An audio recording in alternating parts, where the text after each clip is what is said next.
Lockdown-weary Britons have been dealt a cruel blow to their hopes of a foreign holiday after it emerged the EU's vaccination campaign could be delayed by 2 months. European countries may not be able to administer enough jabs across their populations to qualify for the UK's green status under the traffic light travel system.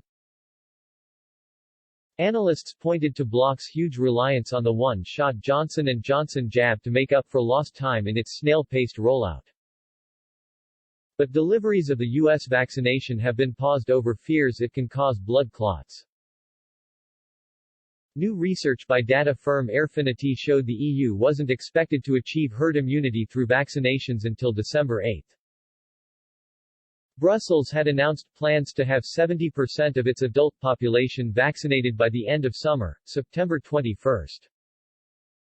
Airfinity said, if the EU can't use the J&J vaccine indefinitely it could push the timeline for vaccinating 75% of the population back into December. The American firm halted deliveries of its jab to Europe after reports that it caused blood clots in people that had received it in the U.S.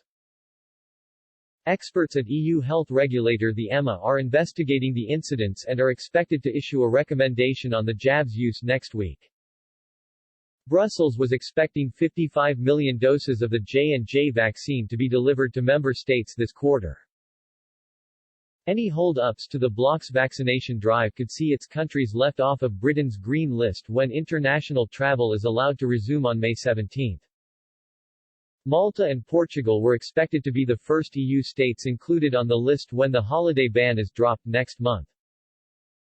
Destinations will be classified on a number of criteria, with vaccination rates a key consideration. Under the UK's new travel rules, tourists returning from green countries will be exempted from quarantine. But yesterday European Commission President Ursula von der Leyen insisted the bloc's jabs rollout is going well, having finally administered more than 100 million doses. In a bold move, the top Eurocrat announced a decision to ditch the Oxford vaccine in future in favor of the proven Pfizer jab. And Denmark became the first European country to permanently suspend use of the AstraZeneca immunization. The EU's snail-paced vaccines program has shown signs of bursting into life after initial hold-ups due to production and supply issues. Mrs. von der Leyen claimed Pfizer will speed up production to deliver an extra 50 million doses to EU nations before the end of June. She also said the firm would be used for boost programs in the coming years, announcing plans to ditch the use of the AstraZeneca shot. It comes after the UK and a host of EU nations restricted the use of the Oxford vaccine in younger people because of a potential link to rare blood clots. The J&J and Russian-made Sputnik V, being used in Hungary and considered by other EU capitals, use the same traditional viral vector technology.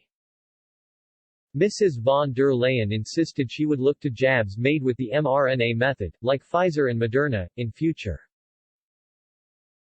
She said, to prepare for the future, we are drawing the lessons from the first phase of our answer to the pandemic. At a certain point in time, we might need booster jabs to reinforce and prolong immunity. And if escape variants occur, we will need to develop vaccines that are adapted to new variants. Having this in mind, we need to focus on technologies that have proven their worth. mRNA vaccines are a clear case in point.